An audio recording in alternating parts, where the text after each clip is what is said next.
Well, welcome back this week. I want to show something to you that, is a pet peeve of mine before we get into the main meat of this week's analysis behind the news. Our ambassador in Russia, Michael McFaul, was called to the Foreign Ministry headquarters in Moscow last week. And the interesting photograph that showed up in all the newspapers, and it's going to be difficult for you to see this, but you see this circle with a star in the middle of it. In the middle of the circle, inside the star, is the hammer and sickle. Now, the whole building, frontis of this building, is emblazed with these hammers and sickles and stars.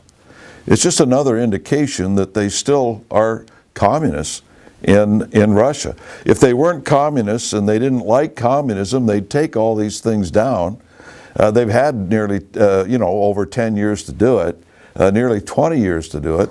So there you are. I mean, whether it's parades, whatever it is, on the aircraft, the official airline of Russia, they still have the hammer and sickle on it. They are not communists. They are communists. They're just doing it under a different banner these days. The main thing that's happened in the last week, as all of us know, is three major issues. Benghazi, the phone records of the Associated Press's journalists seized by the United States, and then the IRS.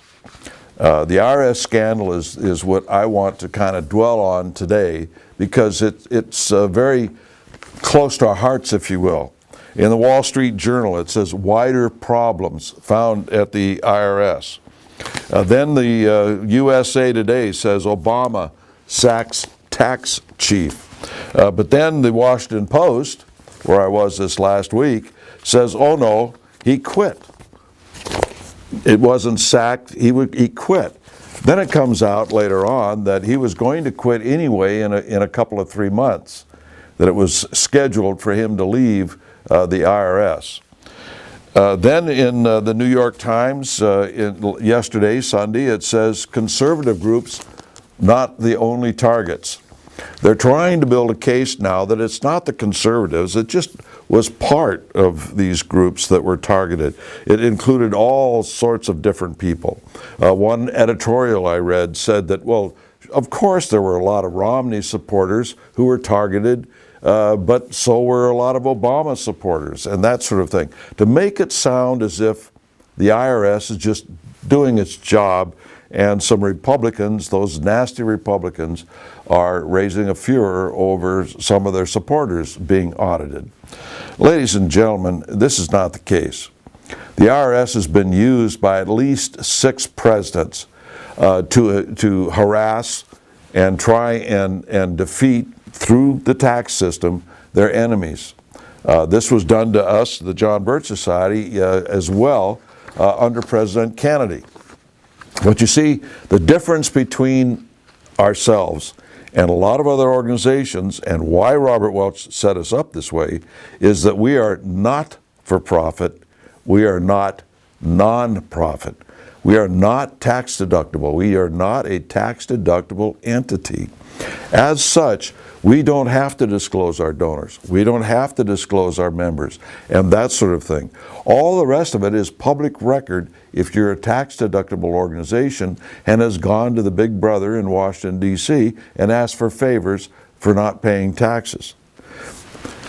Robert Welch was very smart in doing this. Our forefathers were very smart in writing the Constitution in such a manner that made the income tax unconstitutional. That's not to say that they haven't tried it over the years. The first time was during the War of 1812. In 1814, they passed an income tax bill. The Radical Democrats passed a bill for a personal income tax. They never implemented it because the war was over and the need for the money disappeared. The next time was under Abraham Lincoln. We'll talk about the federal government because they're the ones that won the war, and so they're the ones that have their major effect on us. So we'll address the federal aspect of it. They passed an income tax. It was repealed for another income tax in 1862. It was again repealed later on because of the public pressure against it. And then continuing on with a couple of ups and downs, and the Supreme Court ruling that the income tax was unconstitutional, we arrived at the debacle in 1912, the great socialist election, where no matter who you picked out of the 4 candidates for president of the United States, you lose. And so as a result of the progressive, the socialist atmosphere that came into the White House and the Congress as a result of the election of 1912, we got the progressive income tax. The second major plank of the Communist Manifesto for controlling the citizens of a country and bringing them under the control of the state. Now, our forefathers, the people who put this country together, knew that if the federal government could directly tax the individual instead of an event, like a tariff or an excise tax or something like that, that would give control of the federal government over that individual, over that business, over that church, over every aspect and groups, which we are now running into in that regard. So they wrote the Constitution so it could not be done. Well, they passed an amendment in 1913 allowing the income tax, and then it came into effect, I believe it was 1914. And as I said, 6 presidents have used the income tax, the IRS, to come down on individuals and organizations that they disagreed with politically.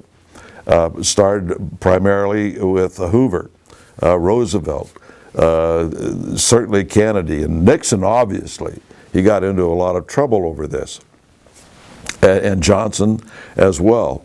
But at any rate, the thing is that what we see in addition to the Internal Revenue Service is something far more disturbing.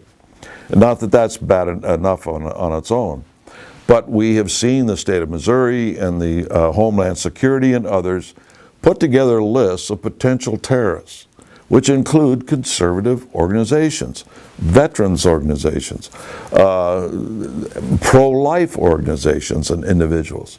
So these are the things, when you melt the IRS and these other anti-terrorist publications by this administration together, it paints a very disturbing picture. So disturbing that we must do something to forestall this behavior. What we want to do is to have more and more people who believe that they have been harassed and audited because of their political bent to notify members of Congress. And in this case, I'll give you one member of Congress that you should notify if you believe this is the case, and that's Mick Mulvaney of Maryland. He is very interested in knowing about anyone who's been harassed or audited as a result of their political bent by the IRS. We'll leave it at that. We wish him luck. We don't always agree with Mick, but he's a good man. He's an honest man. And there are those that mean to do something about this, if at all possible. Until next week, we'll see you then.